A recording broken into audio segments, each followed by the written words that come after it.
Dans cette vidéo, nous allons le voir la partie numéro 2 des espaces mesurés. Monotonie de la mesure. Donc cette propriété de la mesure, il dit que soit A et B deux parties appartenant à la tribu M, avec A inclus dans B, alors la mesure de A inférieure ou égale à la mesure de B. Pour la preuve,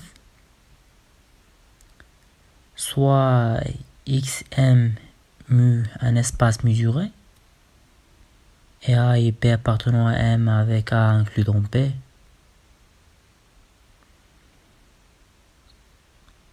Donc, si je prends par exemple, ça c'est A, et A inclus dans B, ça c'est B, tout ça c'est B. Voilà. Avec A inclus dans B. Et ça, c'est le complémentaire de A. Voilà. Ça, c'est le complémentaire de A. Donc, il est facile de remarquer que le complémentaire de A, c'est B moins A. Et B égale à B union B moins A. Voilà. B égale B union B moins A.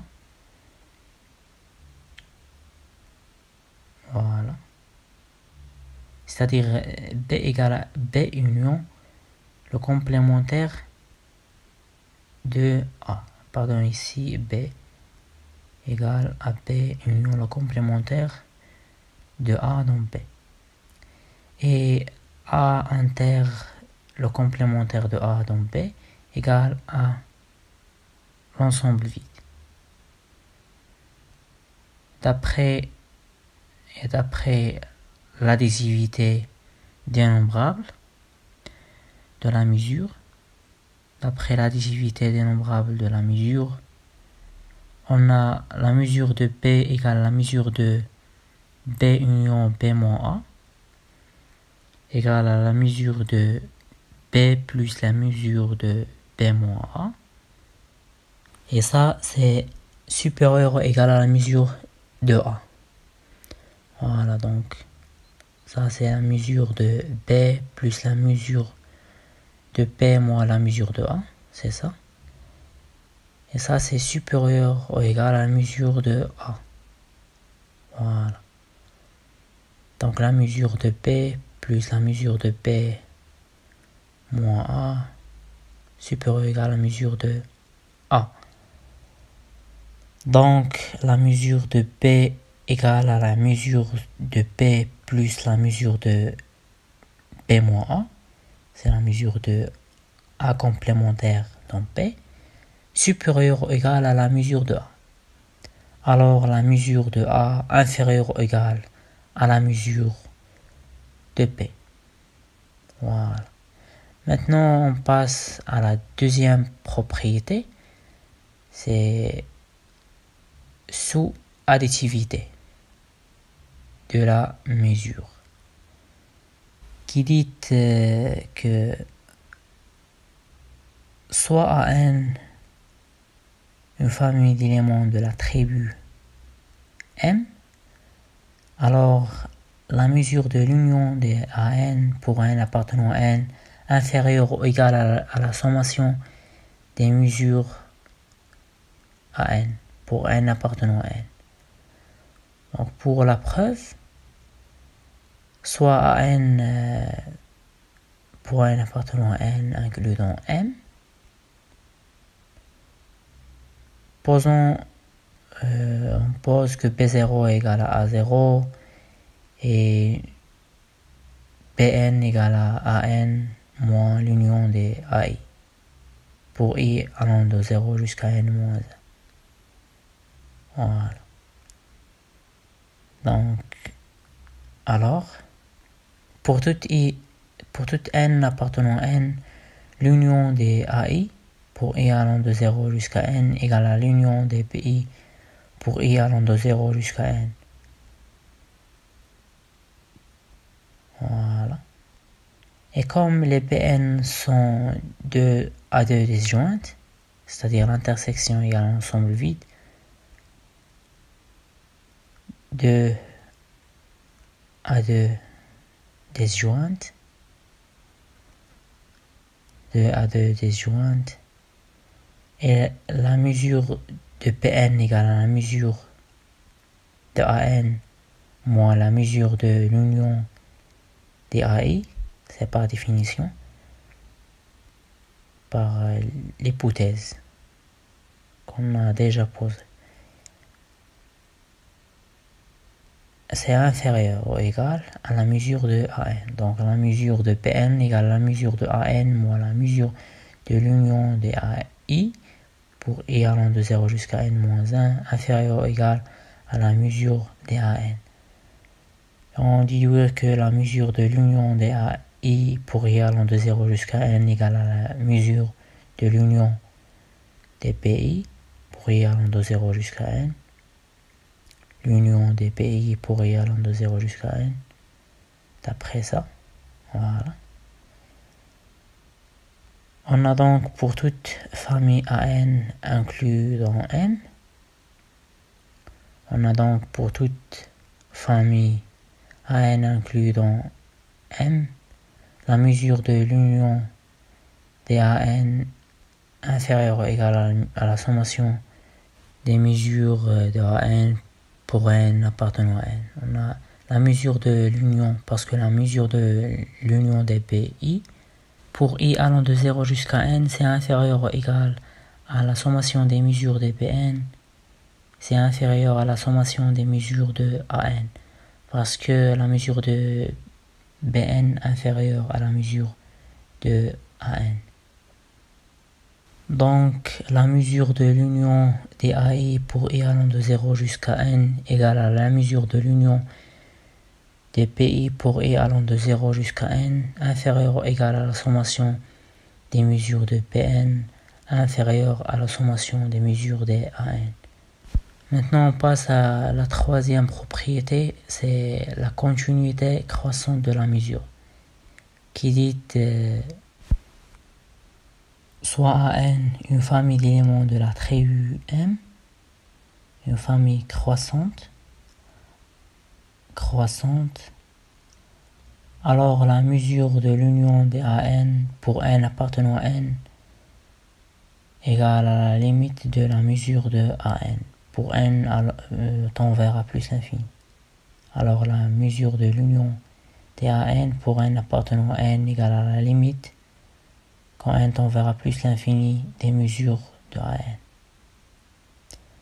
Pour la preuve, soit An une famille croissante inclus dans la tribu M,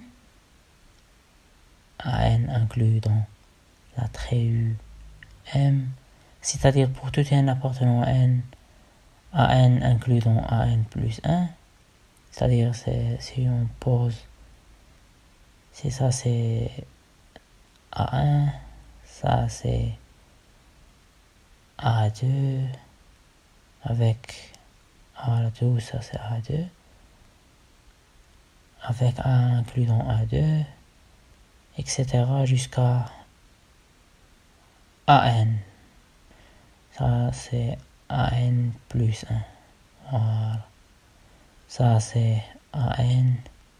Et ça c'est An plus 1. Et An inclus dans An plus 1.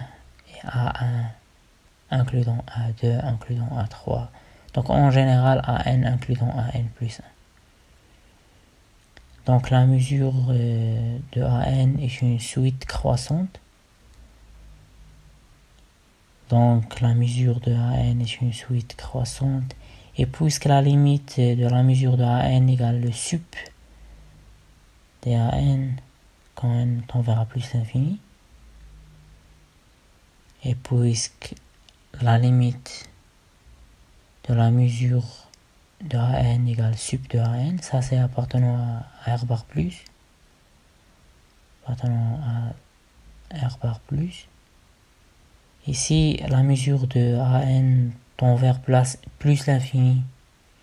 Si la mesure de AN tend vers plus l'infini quand n tend vers plus l'infini, alors la limite de la mesure de AN quand n tend vers plus l'infini égale à la mesure de l'union des AN pour n appartenant à n.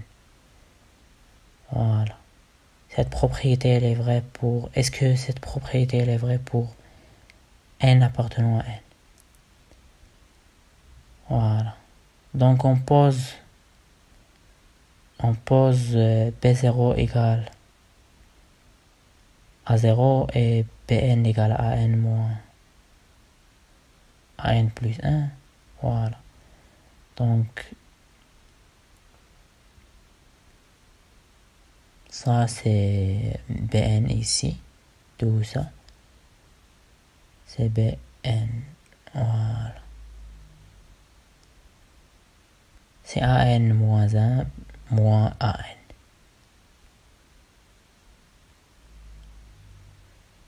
Voilà. Avec AI et PJ différents égal à l'ensemble vide avec I différent de G. C'est-à-dire PJ et PI sont disjointes.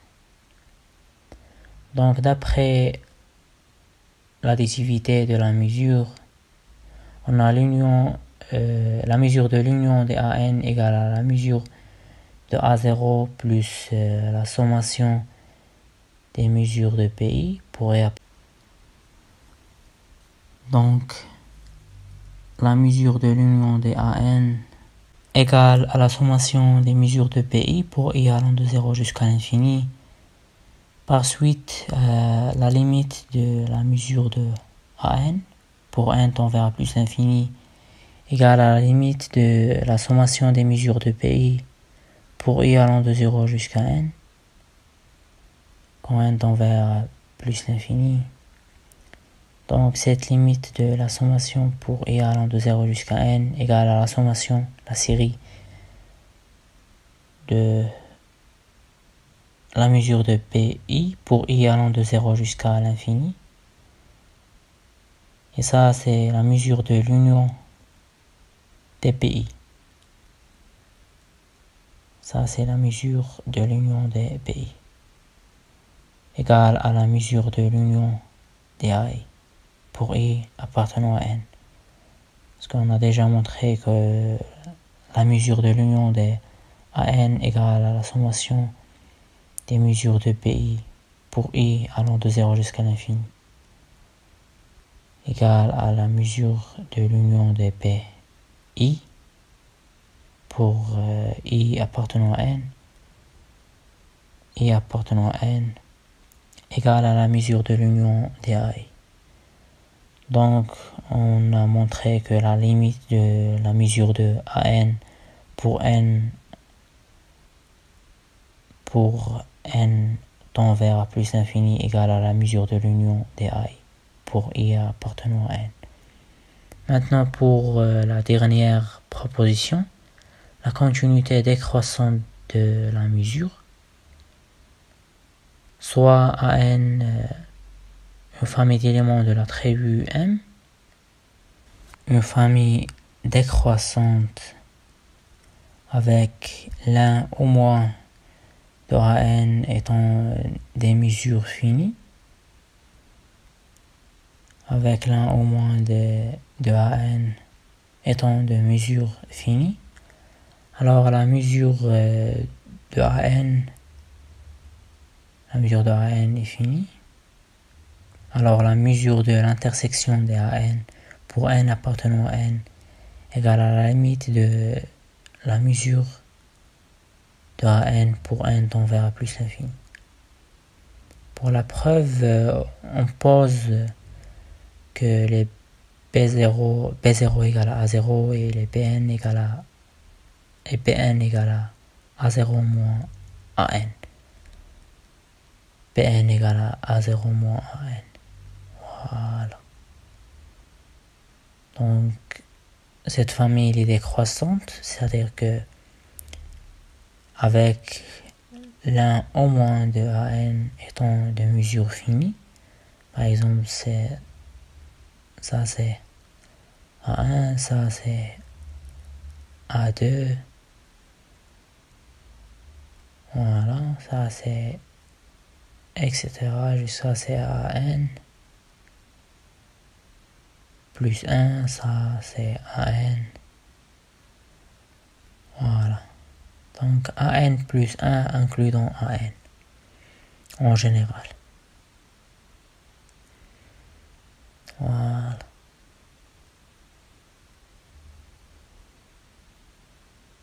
Donc l'union des Pn pour n appartenant à n égale à l'union des A0 moins AN pour n appartenant à n égale à A0 moins l'intersection des AN pour n appartenant à n. Donc l'union des Pn égale à A0 moins l'intersection des AN pour n appartenant à n. Donc la mesure de A0 moins l'intersection des AN pour n appartenant à n égale à la limite de la mesure de A0 moins AN égale à la limite de A0 moins la limite de AN pour n tend vers A plus l'infini. Pour n tend vers A plus l'infini. Et ça parce que la mesure de l'union des Pn pour n appartenant à n égale à la mesure de AN moins l'intersection des AN égale à la limite de mesure de Pn. Et Pn par hypothèse c'est A0 moins AN. Donc la mesure de l'union des Bn égale à la mesure de Bn. Donc la mesure de l'union des Pn égale à la mesure égale à la limite des mesures de Pn quand n tend vers plus l'infini égale à la limite des mesures de A0 moins AN quand n tend vers plus l'infini. Donc la mesure de A0 moins la mesure de l'intersection des AN égale à la mesure de A0 moins la limite de la mesure de AN quand n tend vers plus l'infini. Il est facile à remarquer que A0 c'est constant, donc la limite de A0 quand n tend vers plus l'infini égale à la mesure de A0. Voilà. Donc la mesure de l'intersection de AN égale à la mesure de AN quand n tend vers plus l'infini.